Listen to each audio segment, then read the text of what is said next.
আজি মই বনাম পলু পকা। কেনেকৈ বনাম আপোনালোকক দেখাম। চাই থাকিব মোৰ ভিডিঅ'টো শেষলৈ। এতিয়া মই পলু পকাখিনি অকণমান ধুই কেনে কেৰাহীত গৰম পানী অলপমান নিমখ দি বইল হ'বলৈ দিছোঁ। ই অলপ ভালকৈ বইল হ'ব লাগিব। বইল হোৱাৰ পিছত মই ইয়াক উঠাই ল'ম। উঠাই লৈ কেনে কেনেকৈ বনাওঁ আপোনালোকে চাই থাকিব মোৰ ভিডিঅ'টো। আহক এতিয়া মই পলু পকাখিনি ভালকৈ গৰম কৰি লওঁ। এয়া মোৰ পকাখিনি দেখিছেনে কি উতলিছে। উতলি কেনে পকাটো দীঘল দীঘল হৈ গৈছে। দেখিছে আপোনালোকে এনেকৈ উতলিব দিব। যদি তাৰ গাত কিবা লেতেৰা লাগি থাকে তো পানীটোত গুচি যায়। নিমখটো এইটো কাৰণে দিব লাগে, তাৰ গাত যিখিনি মানে লাগি থাকে লেতেৰা সেইখিনি গুচি যায়।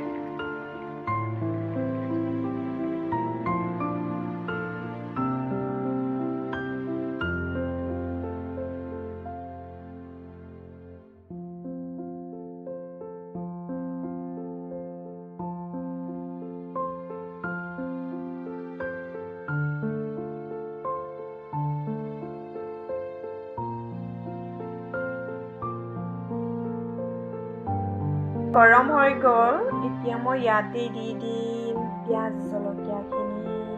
দেখিছেনে দি দিছোঁ দেই।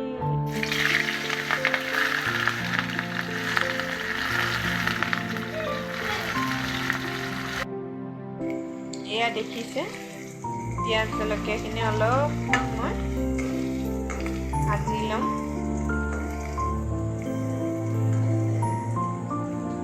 পিঁয়াজ জলকীয়াখিনি ভাজি লৈ কেনে ভালকৈ ইয়াতে মই পলু পকাখিনি বহাই দিম। বহাই দি কেনে তাতে বেছি একো দিব নালাগে। অকণমান আদা নহৰু পেষ্ট দি দিব, অলপমান জিৰা গুড়ি অলপমান, হালধি গুড়ি অলপমান, নিমখটো নিজৰ সোৱাদ অনুসৰি, হয়নে নহয়? বাকী একো দিব নালাগে। তাৰপিছত আপুনি গৰম গৰম ভাত বনাওক আৰু পলু পকা লওক। বিশেষকৈ পলু পকাটো ভাতৰ লগত খালে ইমান ভাল নালাগে যেনিবা। এনে খুদাই খায়ে মই ভাল পাওঁ দেই। বাকীবোৰে বা কেনেকৈ খায় মইতো নাজানিম। আহক তেন্তে মোৰ ভিডিঅ'টো চাই থাকক। অকল চাই থাকিলেই নহ'ব দেই, লাইক কমেণ্ট ছাবস্ক্ৰাইব ইয়াতে নিমখ হালধি জিৰা গুড়ি পিঁয়াজ জলকীয়া দি তামাম ভাজি লৈছোঁ। এতিয়া আদা নহৰুখিনি দি দিছোঁ। এতিয়া ইয়াক লৰাই দিম ভালকৈ।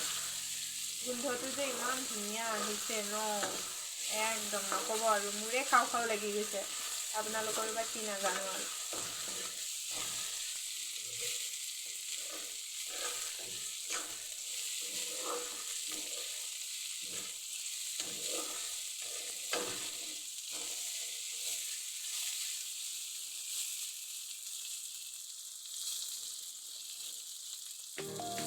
দেখিছেনে গাইজ?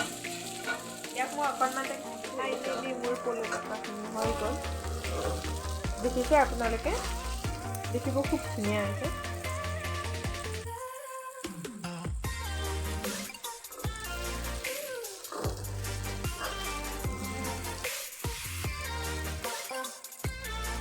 এয়া আজিৰ ৰেচিপি মোৰ। দেখিছে আপোনালোকে মই আজি পলু পকা ৰেচিপি এটা বনাইছোঁ। তো আপোনালোকে কেনেকুৱা পায় মোক কমেণ্ট বক্সত জনাব। লগতে মানে মই যেনেকৈ বনাইছোঁ এবাৰ হ'লেও ঘৰত বনাই খাবচোন, খুব ভাল লাগে। আৰু পলু পকা বহুত ধৰণত বনাব পাৰি। আপোনালোকে তাক মানে বইল কৰি কেনে নাকাটি, মানে বস্তুটো নাকাটি কাৰণেও বনাব পাৰি। আৰু মই কাটি কেনে বনাইছোঁ। মই কাটি কেনে বনালে কি ভাল, তাৰ ভিতৰত যিখিনি তেল মছলা জাতীয় গোটেইখিনি সোমাই যায়। আৰু যদি আমি নাকাটি কেনে দীঘল দীঘলকৈ ভাজোঁ তেতিয়াহ'লে মানে তেলখিনি সোমাই নাযায়গৈ। আৰু এটা পদ্ধতিত বনাব পাৰি, সেইটো হৈছে মানে পলু পকাটো গৰমে গৰমে বইল কৰি উঠি বাকলিটো চলাই কেনে তাক বিলাহীৰে জোল কৰিলে আপোনালোকে পলু পকাটো হৈ গ'ল। এতিয়া মই ভাতটো খাই লওঁ। খাই লৈ কেনে আপোনালোকক জনাই আছোঁ কেনেকুৱা হৈছে। কিন্তু খাব টেষ্টিয়ে হৈছে মই জানো, কাৰণ পলু পকাটো মই নিজৰ ষ্টাইলত বনাইছোঁ। তো আপোনালোকে কিন্তু খাব। ঘৰত ট্ৰাই কৰিব দেই।